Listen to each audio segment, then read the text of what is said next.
C'est le joueur décisif à un niveau qu'on n'avait pas eu depuis tellement d'années.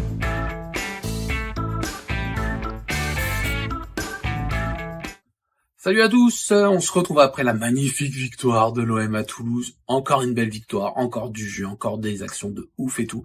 Mais cette semaine, on va se focaliser sur le bilan du mercato, car comme vous le savez, ça s'est terminé vendredi dernier, le marché des transferts. Donc voilà, c'est l'heure d'un premier bilan, en attendant de voir exactement ce que vont donner toutes les recrues quand elles seront opérationnelles et qu'ils auront bien intégré les principes de jeu de De Zerbi. Mais bon, on peut déjà y aller, il y a eu 3 journées, donc on se lance.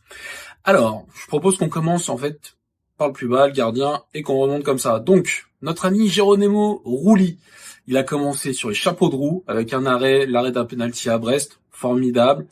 Là, ça s'est terminé de façon légèrement négative avec une sortie totalement pourrie à Toulouse qui a fait qu'on a encaissé un but à la dernière minute, sans conséquence. Tout le reste du temps, je l'ai trouvé très intéressant, excellent évidemment dans le jeu au pied, on l'a recruté pour ça, et très bon dans ses arrêts aussi, simple, efficace, mais plus simple et plus efficace que notre ami Paul Lopez, qui servait vraiment à rien. Donc très très bonne recrue, Geronimo Rulli, pour moi c'est du très bon, entre 15 et 20 quoi.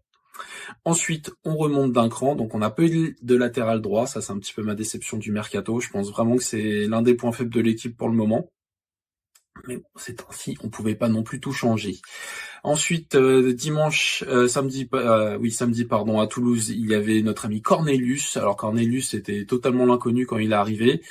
J'ai trouvé assez timide et bousculé à Brest lors de son premier match. Après, il n'a pas joué le deuxième contre Reims et il était titulaire à Toulouse à cause du forfait de Balerdi. Et j'ai trouvé meilleur à Toulouse dans ses relances, dans ses interventions. Et bizarrement, je l'ai trouvé plus solide que notre ami Brassier, une autre recrue. Alors lui, Brassier, il a loupé le premier match à Brest et il était là contre Reims et à Toulouse. Brassier, je l'ai trouvé très nerveux là, notamment en deuxième période au Stadium où il s'est embrouillé avec un adversaire, on sait pas pourquoi. On aurait dit qu'il lui des mots aussi avec Rulli, c'est bizarre.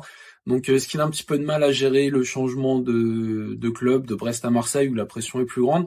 En tout cas, je l'ai trouvé fébrile dans ses relances, dans ses interventions, dans son attitude. Donc pour moi, les deux, Cornelius et Brassier, pour l'instant, c'est assez moyen. Moyen pour Cornelius parce qu'en vrai, on s'attendait pas trop à autre chose. Et moyen pour Brassier parce qu'on s'attendait à beaucoup mieux, mais qu'il est assez fébrile pour le moment. À gauche, on a Quentin Merlin. Au milieu, on a Højbjerg. C'est incroyable. Donc lui, c'est du 18, du 19 sur 20, une super trouvaille. Il a touché un nombre record de ballons à Toulouse.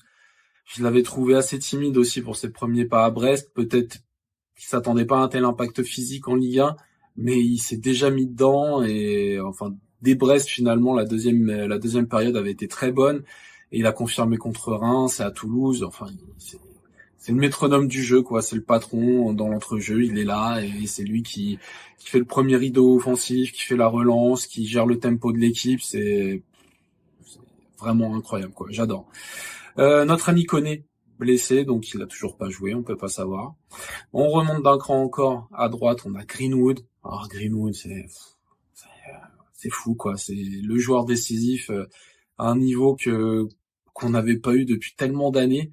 C'est-à-dire à Toulouse on est bousculé et lui bim, première occasion, but.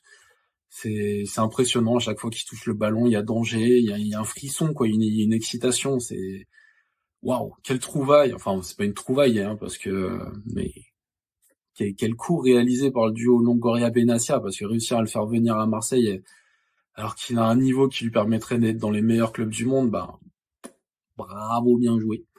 À côté de lui, donc on a Harit en ce moment, mais c'est Carboni qui doit rentrer. Donc Carboni, il a fait 2 entrées en jeu franchement décevantes, que ce soit contre Reims ou là à Toulouse. Il joue à contre-temps de ses partenaires pour l'instant, donc lui il est habitué au jeu argentin évidemment ou au jeu italien, c'est pas la même façon de se déplacer.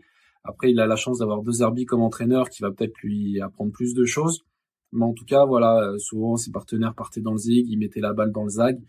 Il y est pas encore, même au niveau de l'attitude, pour l'instant on dirait plutôt Correa de l'an dernier, où ça a beaucoup de nonchalance et tout ça. On sent qu'il a du ballon, mais pour l'instant ça marche pas trop quoi. Et puis à gauche, on a notre ami anglais, Rowe, qui a fait une super entrée contre Reims, beaucoup moins à Toulouse. Donc à voir encore. Et puis Eli Wahi, qui a beaucoup vendangé et qui a un rôle assez ingrat pour le moment. Mais moi, je suis assez confiant pour lui. Vraiment, je suis assez optimiste.